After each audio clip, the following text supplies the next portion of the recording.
En Dios y en la justicia, y como yo me dije siempre que fui inocente y lo voy a comprobar en el juicio oral.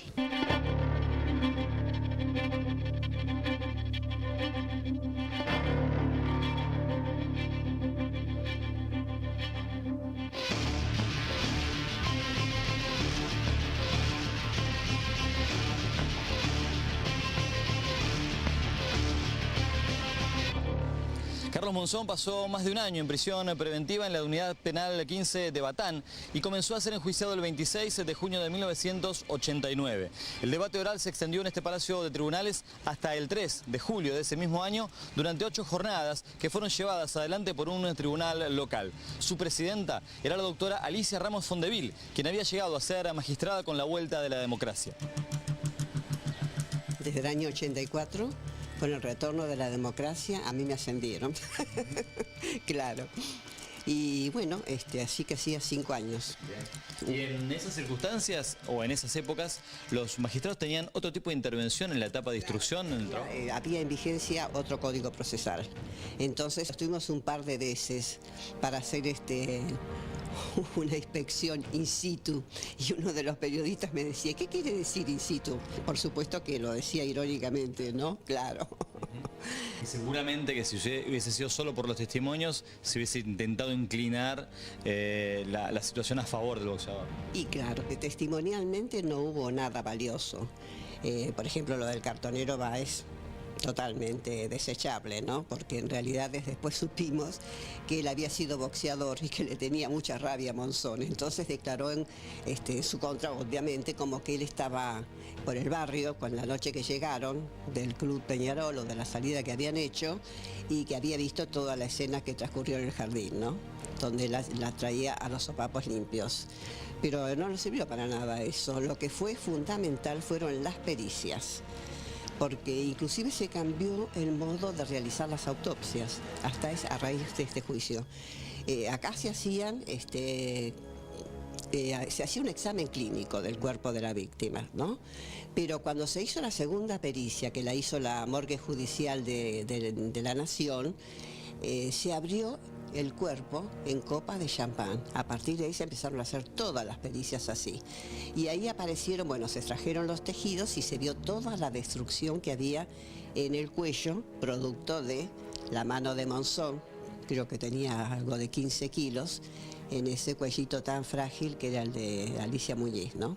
Además no había testimonios objetivos. Los únicos testimonios fueron del encargado de la casa, de la calle Sani, que lo vio, que declaró haberlo visto a Monzón llegar arrastrando el cuerpo de Alicia Muñiz, y después nada más, no había otros peritos.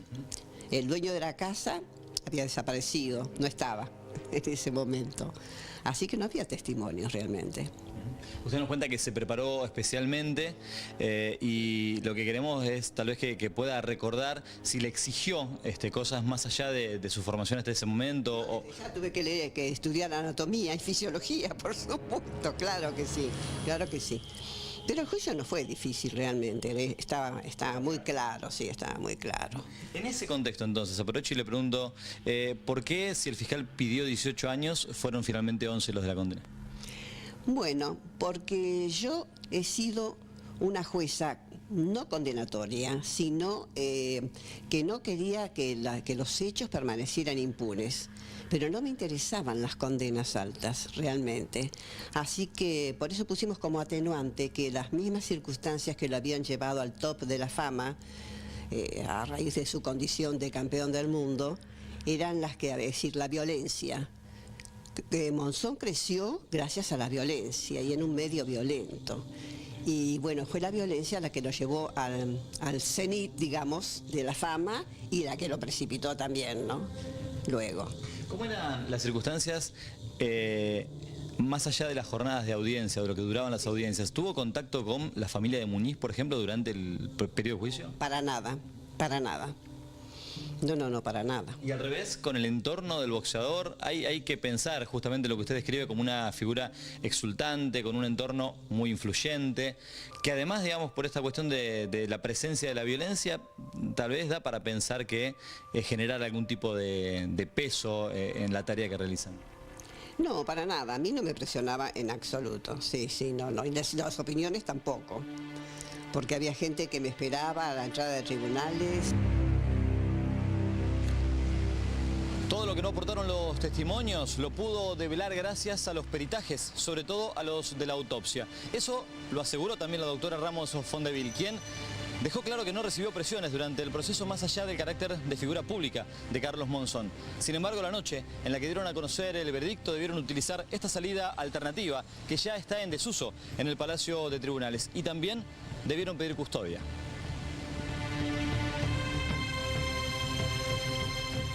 Y cuando se leyó la sentencia, que salimos los 3 jueces juntos en el mismo auto de tribunales, salimos por la sección de la Superintendencia de Tribunales, ¿no? Por una entrada lateral, por una salida lateral. Y nos estaba esperando una barra brava que nos dijo de todo menos bonitos y que nos sacudió el auto. De un lado y de otro nos sacudió el auto. Y a raíz de eso pedimos una protección para esa noche, porque ahí sí tuvimos miedo de alguna represalia, ¿no? En nuestros domicilios, pero no nos la pusieron. Sí. No. ¿Seguridad? No hubo seguridad, no.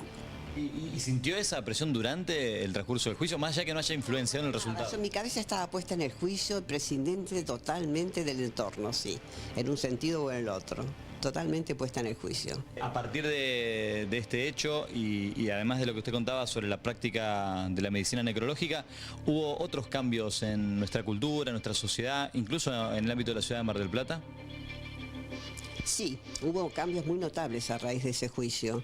Se crearon las primeras comisarías de la mujer. Fue un hito ese juicio, porque se crearon las primeras comisarías de la mujer. Pero claro que hubo cambio. Y las mujeres empezaron a animarse más a denunciar, ¿no?, la violencia, que por otra parte Alicia Muñiz la venía sufriendo porque estaban las constancias en el expediente de cuando se le presentaba Monzón a las 4 o 5 de la mañana en Buenos Aires, ¿no?, me refiero, y que quería ver al nene a esa hora y armaba unos escándalos terribles, de lo cual fueron testigos todos los habitantes de la casa de departamentos, ¿no? Sí. En cierto modo, la modificación social que produjo al generar un impulso mayor en las mujeres a denunciar, que de todas maneras por lo que estamos viendo en la actualidad no ha dado muchos resultados, ¿no? Fue en un principio, pero bueno, las comisarías de la mujer se difundieron por todos lados y trabajaron, por lo menos acá en Mar del Plata, ha trabajado muy bien la comisaría de la mujer. Doctora, si hubiese existido la figura del femicidio, ¿la hubiese utilizado? Seguramente que sí. Seguramente que sí.